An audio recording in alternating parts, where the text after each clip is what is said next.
Salut tout le monde, comme promis, on se retrouve déjà pour parler de la trilogie Thor dans le format MCU versus comics. Et en vrai, il n'y a pas grand chose à dire. J'ai menti.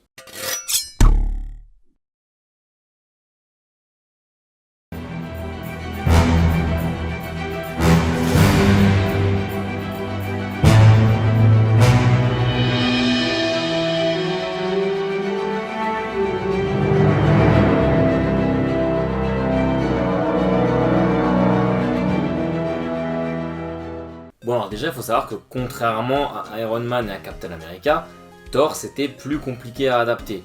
Pour vous redonner un peu de contexte, quand on pense à DC, on pense Batman, Superman, Wonder Woman. Et après seulement viennent normalement Flash, Green Lantern, Aquaman, etc. Et ben Iron Man, Thor et Captain America, c'était un peu pareil avec Marvel. Ils venaient après, comme Green Lantern, comme Flash, etc. Et du coup, quand ils ont été adaptés au cinéma, ben pour Iron Man et Captain America, c'était plutôt facile. Mais pour Thor, ça a été un gros challenge. Et je pense que c'est pour ça que les personnages ont autant changé. C'est pour ça que je vous explique ça. Parce que du coup, transposer un dieu nordique de l'espace qui affronte des monstres et tout ça dans un univers où t'as déjà un super soldat et un mec en armure, alors aujourd'hui dans le MCU qui a 20 piges, pourquoi pas. Mais dans le MCU de l'époque, 10 ans, pas 20, n'importe quoi, dans le MCU de l'époque, c'était peut-être un peu plus compliqué et du coup on va attaquer directement avec le premier film, Thor, sorti en 2011. Vache.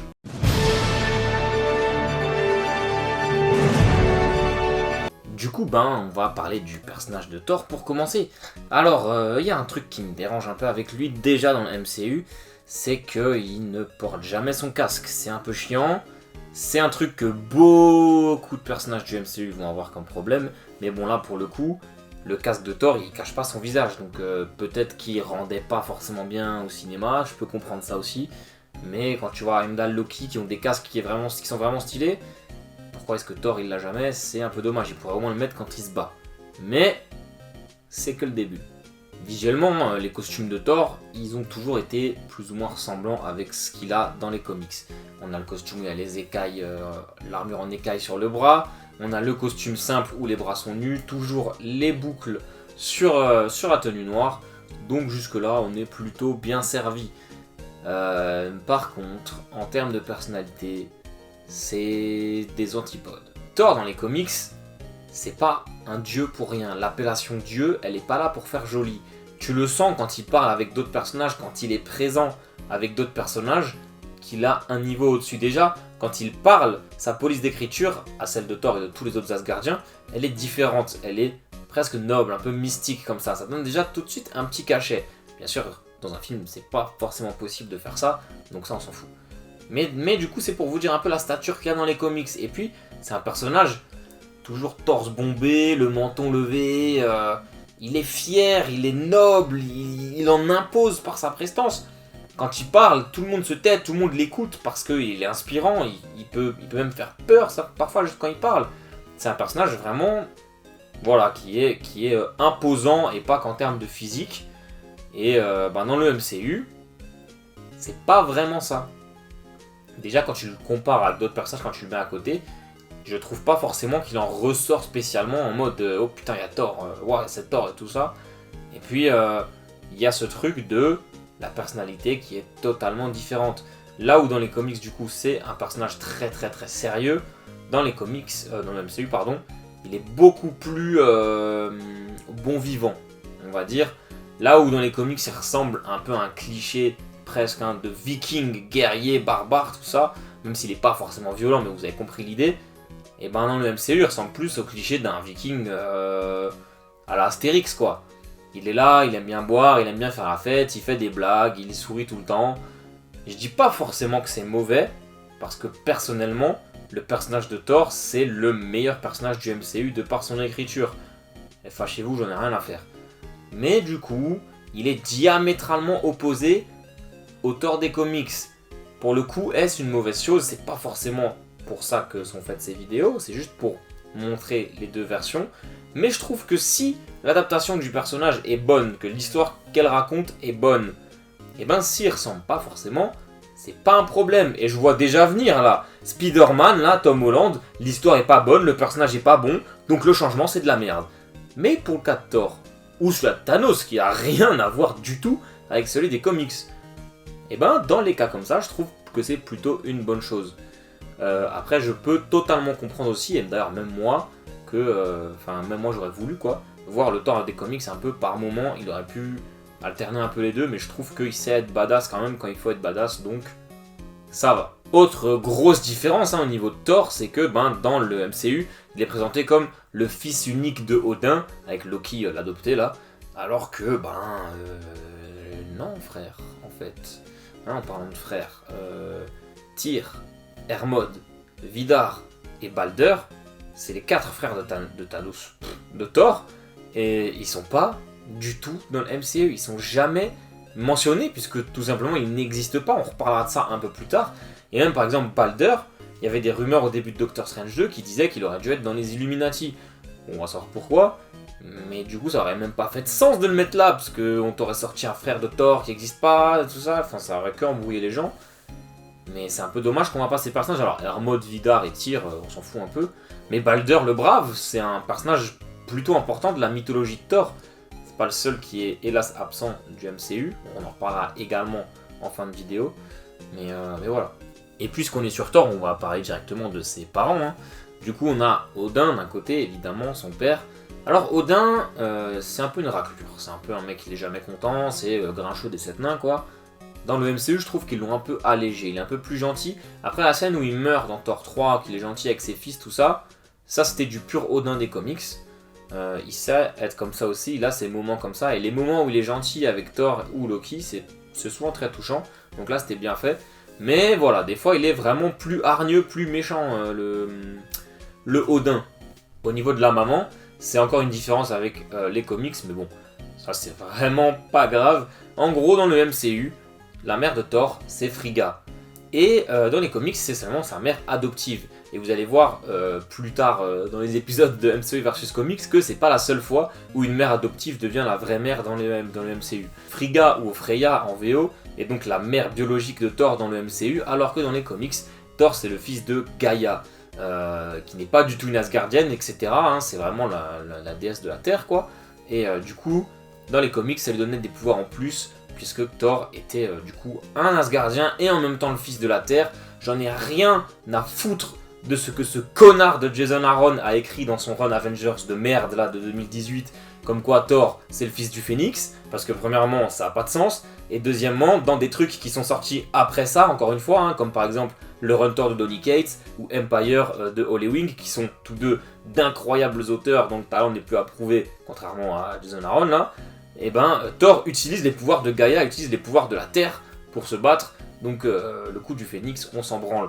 C'était un peu HS, mais fallait que ça sorte. On a aussi du coup le seul frère de Thor qui est présent dans le MCU, c'est Loki, le géant des glaces adopté par Odin.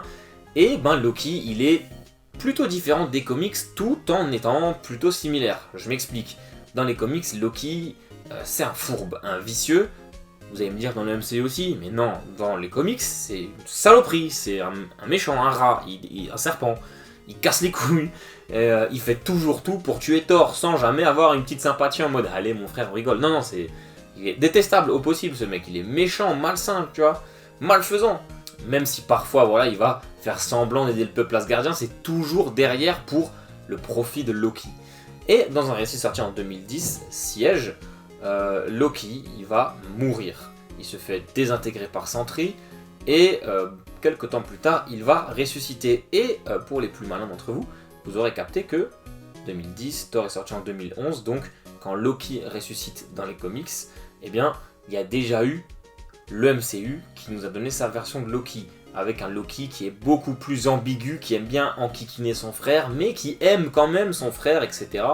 Et du coup, quand Loki il se réincarne, il ressuscite sous la forme de Icol, plus d'informations dans la vidéo sur Loki, et il est beaucoup plus, il est totalement comme sa version du MCU, que ce soit en termes de personnalité, mais également en termes de chara design, où il abandonne son espèce de costume avec une cagoule et son casque qui avait de très longues cornes, pour même rajeunir physiquement, et adopter le costume du MCU, quoi, des casques avec des plus petites cornes, etc., etc. Un mal pour un bien, je trouve, parce que je déteste énormément quand le MCU influence les comics, hein, c'est le deuxième coup de gueule de la vidéo, voilà, désolé.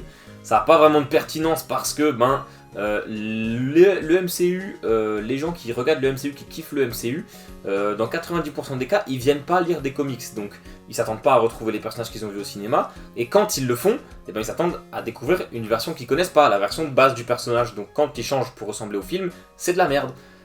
Mais au début, quand ils l'ont fait, c'était plutôt sympa parce que ça faisait évoluer les personnages. Tony Stark est passé d'un connard à un mec sympa, comme on le disait la dernière fois. Et du coup, Loki, ça faisait quand même 40 ans, 50 ans qu'il existait déjà à l'époque, hein, 50 ans, ouais. Et du coup, il a enfin un peu changé, quoi.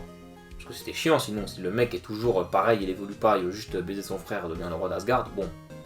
Alors que là, il a eu une vraie évolution et c'était vraiment stylé.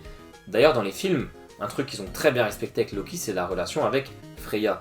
Puisque l'amour entre la mère adoptive et son fils, il est réel dans les comics, il s'aime vraiment, il adore sa mère, il ferait tout pour elle, et c'était très bien représenté dans les films Thor, surtout notamment dans Thor 2 du coup. On va rester rapidement sur les Asgardiens avant de partir sur les personnages qu'on voit sur Terre, avec les trois guerriers, Fandral, Ogun et Volstagg. C'est des personnages qui apparaissent dans le comics, j'ai pas grand chose à dire sur eux, hein, puisqu'ils sont plutôt bien respectés à ce à quoi ils ressemblent dans le MCU. C'est des sidekicks un peu de Thor. Peut-être un peu plus marrant dans Thor 2 et 3. Ils sont un peu plus sérieux normalement, sauf Volstagg évidemment qui est un genre d'Obélix. Les chara-designs sont bien sûr modernisés, mais sinon, non, c'était du bon taf. On va parler de Heimdall. Et avec Heimdall, j'ai un petit problème. Donc j'hésite à parler parce que sinon ça va me coller des étiquettes que voilà. Heimdall dans le film est joué par Idris Elba qui est un excellent acteur, hein. Mais du coup un dieu nordique qui est noir, et en plus c'est le seul vraiment de tout Asgard qui l'est, donc c'est un peu bizarre, et genre je trouve pas ça super pertinent. En fait, quand on fait du color washing ou du white washing, je trouve que c'est une pratique de merde, mais si en plus ça dénature en quelque sorte un personnage, parce que je sais pas, on prend Iron Man, on va dire, allez, si Iron Man est joué par un acteur noir, ça change rien à l'histoire du personnage, mais là, un dieu nordique, je trouve ça un peu bizarre. Et en fait, c'est chiant, parce que Idris Elba, c'est un acteur de fou, et le faire jouer le vigile d'Asgard qui sert pas à grand chose, d'ailleurs, du coup, ils l'ont rendu plus important dans le MCU parce que c'est Idris Elba, quoi. Mais genre, c'est un peu chiant, on aurait pu avoir Idris Elba en Luke Cage, par exemple, parce qu'il y a plein de personnages de couleur de Marvel qui sont trop bien. Et du coup, c'est dommage parce qu'il y a beaucoup d'acteurs qui ont joué des versions color washées de personnages qui sont blancs dans les comics, alors qu'on aurait pu avoir des super versions de Luke Cage par exemple. Donc ça, c'est un chouïa dommage. Après, le personnage dans le MCU est assez cool, j'aime énormément ce qu'ils ont fait avec ses yeux. Dans les comics, Heimdall, quand il a son casque, on voit un peu une espèce de voie lactée d'espace pour montrer que justement sa vue, elle va n'importe où. Dans un film, c'est un peu difficile à faire, mais du coup, j'aime beaucoup cet effet des yeux jaunes. Mais, avant de me traiter de raciste, le problème qu'il y a aussi avec le fait que Heimdall soit noir, c'est que Sif, elle est jouée par Jimmy Alexander qui est blanche. Et Heimdall et Sif, ils sont frères et sœurs. Vous n'êtes pas sans savoir que c'est basé sur la mythologie nordique. J'ai oublié d'aller vérifier avant d'allumer la caméra et j'ai la flemme de le faire maintenant. Donc je sais pas si Heimdall et Sif sont vraiment frères dans la vraie mythologie nordique, mais je pense que oui. Et du coup, ils sont frères et sœurs dans les comics, et cette relation, elle est totalement auscultée. C'est un peu dommage d'avoir mis ça de côté, même si bon, c'est pas le truc important avec ces personnages, mais bon, du coup, c'est un peu chelou. Et même vis-à-vis de Sif, dans les comics, Sif, elle est super importante parce que c'est la fiancée de Thor depuis des siècles, c'est son grand amour avant qu'il rencontre Jane Foster, et c'est une guerrière vraiment forte. Elle a même été une Avengers pendant un temps, un très court temps, hein. Alors que dans le MCU, dans Thor 1, elle est oubliable, dans Thor 2, elle est plus que passable, dans Thor 3, elle est même pas là, et dans Thor 4, on aurait préféré qu'elle n'y soit pas. Du coup, ouais, c'est un peu du gâchis, tous ces personnages asgardiens qui sont pas là, qui sont mal utilisés. Ils ont préféré se concentrer sur le côté terrestre de Thor, je pense, et pour pas, justement, comme je vous ai dit au début de vidéo, tout le folklore mythologique de l'espace, et c'est un peu dommage. Et du coup, au début du film, les Asgardiens attaquent Jotunheim, un autre des 9 royaumes, celui des géants des glaces, le royaume natal de Loki, et ils attaquent Lofé, le chef des géants des glaces, le roi des géants des glaces. C'est un peu dommage encore une fois parce que Lofé il se fait buter dans le premier quart d'heure de film, alors que c'est un perso super important, enfin c'est un des plus gros méchants de Thor avec Loki. Et c'est aussi un des plus gros méchants de Loki en fait. Surtout si tu fais un Loki qui est justement à moitié gentil, à moitié méchant, un peu anti-héros en fait. C'est vraiment dommage qu'il n'y ait plus Lofé parce qu'il y a des scènes de fou avec son père dans les comics. Notamment celle où Lofé il le mange vivant parce que Loki il a finalement choisi d'aider Thor plutôt que d'aider les géants des glaces. Et où Loki en fait il survit dans le ventre et il ressort en éventrant son père. Enfin, non là il meurt au début, c'est un peu dommage. Allez, je vous fais pas attendre plus longtemps, on part directement sur la Terre et on va parler du coup des 3 personnages terriens principaux du film. La première c'est Darcy Lewis qui n'existe pas dans les comics, perso suivant. Ensuite on a Erik Selvig qui n'existe pas dans les comics, perso suivant. Attendez. En 2016, Erik Selvig apparaît dans Avengers Standoff, un comics donc qui se passe dans l'univers principal de Marvel. Et dans celui-ci, c'est un agent du Shield. Et on apprend en fait plus tard que c'est un agent du Shield dont l'esprit et le cerveau a été lavé par Crâne Rouge pour en faire un agent d'Hydra. Il mourra quelques temps plus tard, tué par l'Hydre suprême. Et mais voilà, il est apparu dans les comics. Il avait la même tête du coup que l'acteur, là, Skarsgård, je sais plus si c'est Peter ou Bill. Mais voilà, évidemment vous êtes là pour qu'on parle de Jane Foster. Et en vrai, il n'y a pas grand chose à dire puisque, comme vous l'avez peut-être vu dans la vidéo sur Jane, la Valkyrie, Thor, l'infirmière, le docteur, allez la voir si ce n'est pas fait après cette vidéo. Jane, elle est assez anecdotique en fait. Enfin oui, c'est le grand amour de Thor, oui. Mais par ça, elle n'a jamais rien fait de plus. Dans le MCU, c'est assez cool parce qu'au lieu d'en faire une simple docteur, enfin d'abord une infirmière puis une docteur, ils en ont fait une docteure en physique quantique et tout ça. Du coup, elle s'intéresse au Bifrost, au voyage dans le temps, au voyage dans l'espace. Et c'est plutôt intéressant d'en avoir fait un personnage de ce type. Mais bon, voilà, il n'y a pas forcément d'éléments de comparaison plus que ça. On va pas parler de Thor 4 maintenant, c'est encore un peu tôt, on en parlera dans une autre vidéo. Mais voilà, c'est tout pour Jane Foster pour cette vidéo. Si vous voulez vraiment voir à quoi elle ressemble dans les comics, encore une fois, il y a la vidéo dont je vous ai mis l'affiche tout à l'heure. Le Destructeur, c'est un des gros méchants du film. La principale différence, c'est que dans les comics, il y a une âme. Dans le Destructeur, il y a quelqu'un en fait qui va dans le Destructeur pour le faire bouger. C'est pas juste une armure magique qui bouge toute seule. Voilà, c'est tout. Et avant de partir, non, on parlera pas de Hawkeye parce qu'il est même pas crédité dans le film, donc on s'en fout. On va parler du Donald Blake, du Donald Blake, oui, du docteur Donald Blake. Il y a un gros truc qui est amputé au film Thor et au lore de Thor, c'est par rapport à Mjolnir. Quiconque soulèvera ce marteau, sinon il digne, recevra le pouvoir de Thor. Et quand tu soulèves le marteau, du coup dans les comics, tu te transformes en Thor. Tu ne restes pas toi-même avec le marteau, sauf Captain America va savoir pourquoi. Tu te transformes en Thor, ça veut dire armure, casque, cape et tout ça quoi. Et en fait, Thor, quand il ne peut plus lui-même soulever son marteau et qu'il est envoyé sur Terre, il n'est pas envoyé sur Terre juste comme Thor qui a plus de pouvoir. Il est envoyé sur Terre dans le corps de Donald Blake, un docteur du coup, un humain, un autre humain, hein, pas une identité que Thor prend, un vrai mec quoi. Et quand Donald Blake trouve Mjolnir, il se transforme en Thor et du coup Thor revient, en fait ils partagent le même corps et après en frappant de son marteau, il se transforme en Donald Blake et quand Donald Blake frappe de sa canne, il se transforme en Thor. Bien sûr que c'était pas possible de mettre ça dans le film, ça aurait pris trop de temps, c'était trop compliqué à expliquer. Mais du coup, c'est un peu dommage et ça n'explique pas certaines choses. Là, on va parler vite fait de Thor 4, mais ça explique pas pourquoi quand Jane elle prend Mjolnir, elle se transforme en Thor du coup. Parce que Captain America, quand il a pris Mjolnir, il s'est pas transformé en Thor dans le MCU non plus. Du coup, ça a pas trop de sens là. Mais bref, passons dès maintenant à Thor 2. Bon alors, Thor 2 en soi, j'ai pas grand chose à dire parce qu'il n'y a pas vraiment plus de personnages quoi. Dans le début du film, dans le flashback, on voit Bor. Donc Bor, le casque ressemble à celui des comics, hein, c'est le grand-père de Thor. Mais voilà. Parlons des méchants. Ça va pas du tout. Du coup, les méchants du film sont les elfes noirs de Svartalfheim, un des autres 9 royaumes.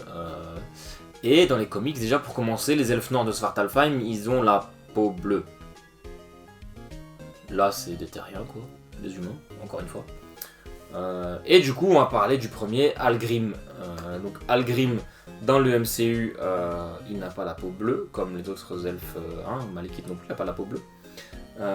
Il n'a pas la peau bleue, il est très massif, très différent physiquement des autres elfes noirs. Et là en fait, c'est là pour le coup, je trouve que c'est bien parce que du coup, il est joué par un acteur noir. Et là c'est intéressant parce que dans les comics déjà en fait, Algrim, il se démarque vraiment des elfes noirs de Svartalfheim qui sont des mecs sveltes et tout ça. Et lui il est vraiment baraqué, massif de fou dans les comics aussi. Et tu le remarques tout de suite. Et là, ça accentue ce trait là du coup parce qu'il est balèze et en plus il a une autre couleur de peau. Du coup là c'est pertinent, là c'est cool. Et voilà, c'est un adversaire de Thor. Et il finira par avoir cette espèce de pierre, je sais plus ce que c'est, le film ça fait longtemps que je l'ai pas vu et je l'ai certainement pas regardé pour faire cette vidéo. Mais bref, il prend cette pierre qui le transforme en espèce de monstre qui fusionne son armure avec lui un peu. Et là, littéralement, son armure devient sa peau, donc il peut plus en sortir et il devient donc Curse. Dans les comics, Algrim, c'est un ennemi de Thor, il l'affronte quelques fois, jusqu'à se faire totalement détruire. Et c'est le Beyonder, un être cosmique dont on n'expliquera pas maintenant qui c'est, mais bref, il est super fort, il fait ce qu'il veut.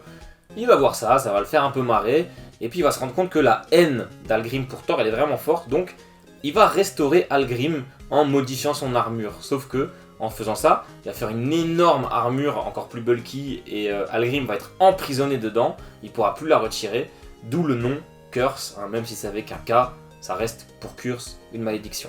Et puis voilà, il faut parler. Il faut parler de Malekith le maudit. Ouais, Malekith le maudit. Alors, Malekith, du coup, qui n'est pas bleu non plus, qui a un balai dans le cul, dans tout le film. Je suis Malekith. Tu vas payer. Enfin, frère, il pue sa mère. Il est pas crédible. Je sais même plus s'il fait de la magie. Je sais plus. Est-ce qu'il fait de la magie? Je crois pas. Hein. Et puis, du coup, Malekith, c'est un personnage dans les comics, vous le voyez sur la photo, qui a le visage coupé en deux par sa couleur de peau. Là, en fait, il est juste brûlé. Et ça se voit même pas. Honnêtement, ça se voit même pas. Qu'il a deux faces. Le personnage n'est pas crédible pour un sou. Je suis très énervé. Je suis très énervé parce que Malekith le maudit dans les comics, c'est un personnage, il est un peu arrogant, narquois, c'est un espèce de Joker, mais chez Thor, c'est le leader charismatique de fou des elfes noirs de Svartalfheim. Dans le run de Jason Aaron qui va de 2015 à 2018, sur le personnage de Thor, Jane Foster, Malekith, il conquiert ou il allie les 9 autres des 10 royaumes sous sa coupe pour tous les conquérir. et le Malekith du MCU, jamais de la vie, il peut faire un truc pareil tellement il pue. Et genre, la façon dont il bouge, dont il se déplace, il y a une vraie ambiance, il fait peur, il est sadique. Et puis même Malekith, c'est, oui, Malekith le maudit, est-ce qu'il l'appelle comme ça dans le MCU? Je suis même pas sûr. C'est Malekith le maudit, mais c'est aussi Malekith le seigneur de la chasse sauvage.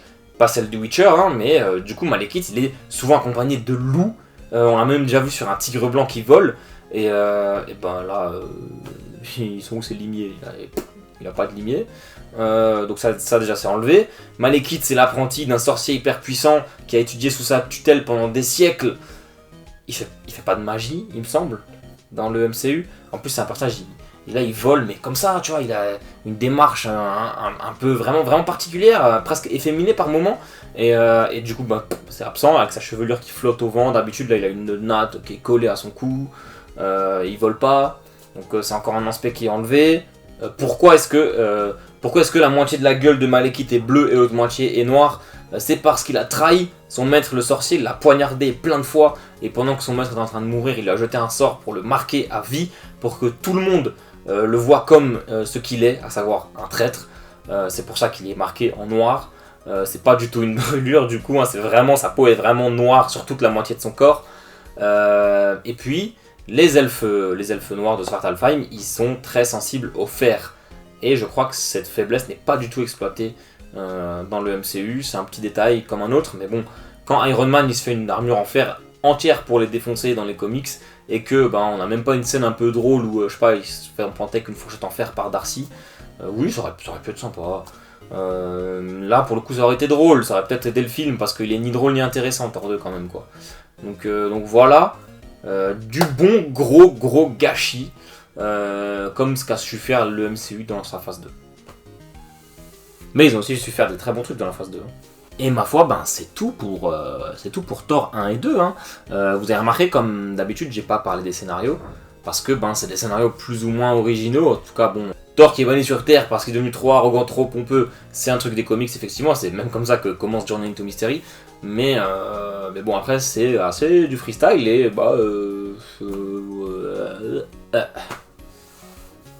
Par contre, Thor 3, Ragnarok, là, on adapte quelque chose, on adapte du matériel des comics. Et alors que le film s'appelle Thor Ragnarok, et ben il adapte pas du tout, non ouais, pas du tout, hein, l'histoire, l'arc Ragnarok de 2005 dans les comics de Thor qui est splendide. Il fait que 5 chapitres, je vous le conseille. Il adapte Planète Hulk. Planète Hulk, c'est un récit où Hulk il est envoyé dans l'espace par les Illuminati. Là il y a la vidéo, vous allez voir. Je peux pas mettre 3 vignettes, mais vous avez capté. Du coup, il arrive sur une planète de gladiateurs, il en devient le champion, le libérateur, le roi, avant de revenir sur Terre en colère. Et ça donne World War Hulk. Là, il est parti lui-même avant de se faire aspirer sur sa car, et bah oui, il devient un peu le gladiateur, il a son casque et tout ça. On va parler d'un peu de Hulk, vous avez compris. Mais ça change quand même. Oui, le champ a changé, la caméra s'est encore éteinte, voilà. Du coup, c'est dans Planète Hulk qu'on fait la connaissance de Korg et Mick, notamment, puisque Hulk, du coup, il a toute une armada avec lui, enfin une armada vite fait quoi, mais qui s'appelle les Liés en guerre. Donc Hiroim, Eloé, Brood, Archie sont totalement absents du film. On n'y retrouve que Korg et Mick qui sont, ils ont rien à voir, ils ont juste le nom qui va avec. Hein. Si Korg encore physiquement, il ressemble à Korg des comics, si ce n'est que dans le MCU, il est gris. Alors dans les comics, il est jaune-orange, un peu comme la chose, mais en plus clair.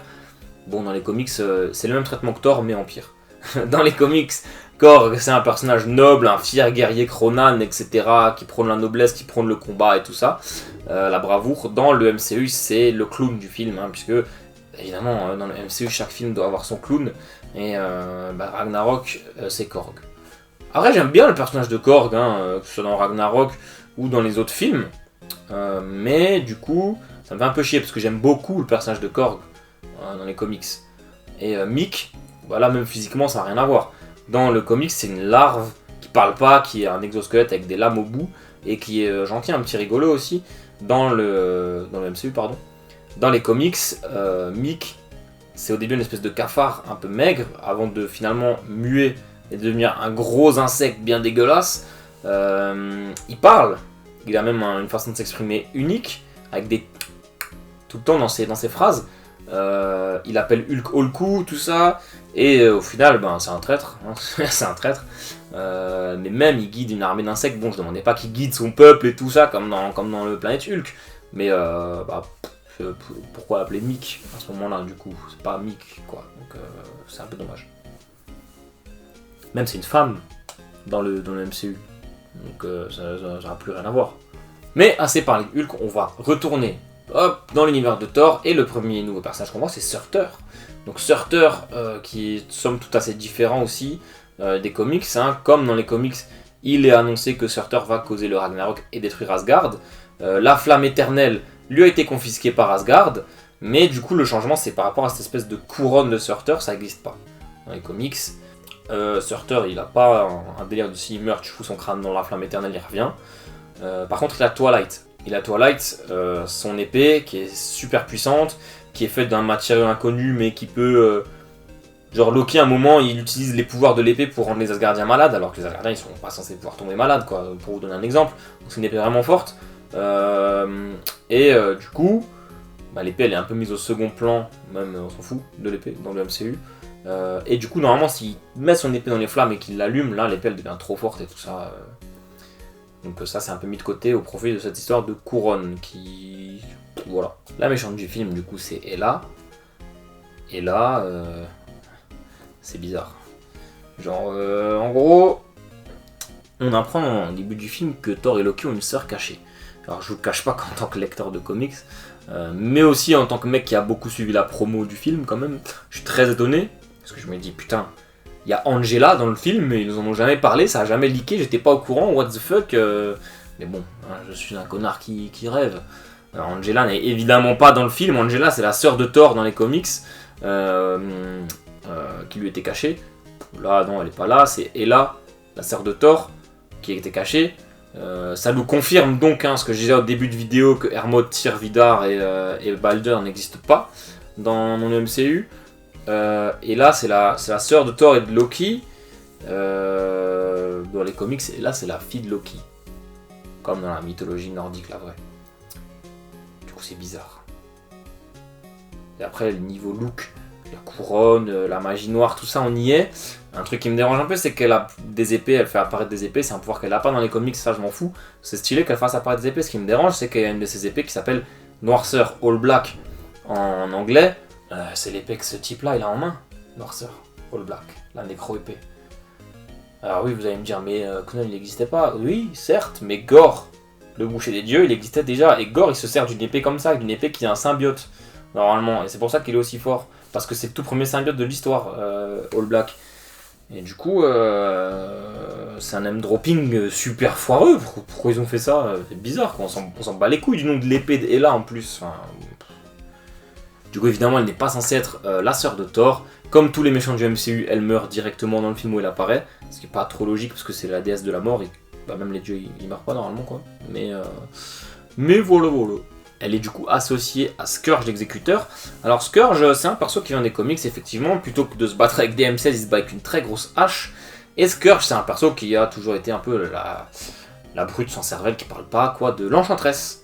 Un perso hyper important et iconique de la mythologie de Thor qui, en 4 films, n'est pas apparu. Et du coup, l'Enchantress, Scourge, c'était son sbire, quoi. C'était sa brute sans cervelle, ses muscles. Et là, c'est ceux de Ella un peu. Même si Ella est vraiment plus forte que Scourge, quoi. Et Scourge, il est con, comme ses pieds dans le MCU. Alors, c'est un peu dommage. Après, au final, Scourge, il a fini par devenir gentil dans les comics et il s'est un peu adouci. Il ressemble à ce qu'il est dans le MCU, du coup. Et notamment dans l'excellentissime série Beta Ray Bill que je vous conseille, encore une fois. Scourge il est avec lui, c'est son coéquipier et du coup il est totalement comme dans le MCU. C'est un peu dommage, en même temps ça va, c'est sympa, il est rigolo, mais bon, arrêtez de changer les personnalités des personnages des comics pour en faire ceux du MCU, quoi. Cette vidéo est beaucoup trop longue, mais on a bientôt fini. Endwigast, le grand maître. Alors il est bleu dans les comics. Enfin, visiblement ils aiment pas les persos bleus, ils sont racistes, les mecs qui font tort ou quoi.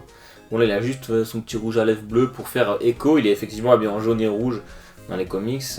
Puis Jeff Goldblum, c'était un peu le mec parfait pour jouer le grand maître. Le grand maître c'est un personnage très théâtral, parfois un peu sadique quand même, ce côté que Jeff Goldblum n'a pas, puisque tous les personnages de Ragnarok sont plus drôles dans le comic qu'autre chose. J'ai adoré le film, attention, je trouvais que c'était bien dosé. Ça va encore faire débat. Mais du coup, le grand maître c'est bel et bien le frère du collectionneur, Tanler Tivan. Et à part ça, il n'y a pas grand chose à rajouter, si ce n'est que c'est un personnage qui adore jouer. Et là, par le fait qu'il tienne l'arène de Sakaar, il fait pas trop de jeux. Ça aurait été bien qu'il propose un peu plus des paris, des jeux de cartes, des jeux même inventés pour le film. C'est encore une fois un truc qui est pas assez exploité, je trouve. Sa sbire là, qui est avec lui avec son gros bâton, c'est Topaz. Topaz n'existe pas dans les comics. Il y a un personnage qui s'appelle Topaz en revanche qui est une sorcière. Mais vraiment, je pense que ça n'a rien à voir. Et le dernier personnage dont on va parler, du coup, c'est la Valkyrie. Ouais, bof, non, je suis pas trop fan du perso, elle sort un peu de nulle part. Elle a rien à voir avec la Valkyrie de base, mais c'est pas Brunhilda, puisque Brunhilda, on la voit, c'est la Valkyrie qui meurt dans la scène du flashback. C'est elle, la cultissime Valkyrie, qui a été membre des Defenders pendant longtemps et une des plus iconiques, qui a été une membre des Avengers. Là, elle a droit à son petit caméo où elle claque. Et du coup, la Valkyrie du MCU, elle est basée sur rien. Aucun personnage ne lui correspond dans les comics. Je suis pas fan de son personnage. Je le trouve un peu forcé. Après, comme la Valkyrie Brunhilda des comics, la Valkyrie du MCU est lesbienne. Après, bon, toutes les Valkyries des comics le sont. Donc c'est le seul point commun qu'elle a avec, à part que c'est une Valkyrie. Et qu'elle a le Pégase, elle a quand même son Pégase aussi. Mais sinon elle ressemble, du coup comme dit, à rien en un personnage des comics. Même la personnalité n'a rien à voir. L'histoire elle se retrouve machin sur une planète, ça n'a rien à voir. Et je crois qu'on a fait le tour, mine de rien, les films Thor, ils introduisent pas tant de personnages que ça. Après, il y avait quand même beaucoup de choses à dire, que ce soit sur Thor, sur Loki, sur Malekith. Donc je pensais que la vidéo allait être courte, mais c'est un sacré morceau, c'est peut-être même le plus long des 3 épisodes. En tout cas, n'écoutez pas ce que les gens disent sur Thor Love and Thunder, allez vous faire votre propre avis. allez voir ce film. Du coup, je donnerai pas mon avis pour pas vous influencer, juste faites-vous le vôtre. Si vous voulez en savoir plus sur les personnages, les vidéos sur Loki, la vidéo sur Jane Foster, les vidéos sur Hulk sont disponibles, donc je vous invite également à aller regarder ça. Abonnez-vous si ce n'est pas déjà fait. La semaine prochaine, vidéo sur un personnage de comics. Et dans 2 semaines, normalement, vidéo sur des personnages qui sont dignes de soulever Mjolnir. Donc ça va être cool. Donc abonne-toi, mets la cloche. Et puis à la prochaine. C'était Warvel. Ciao.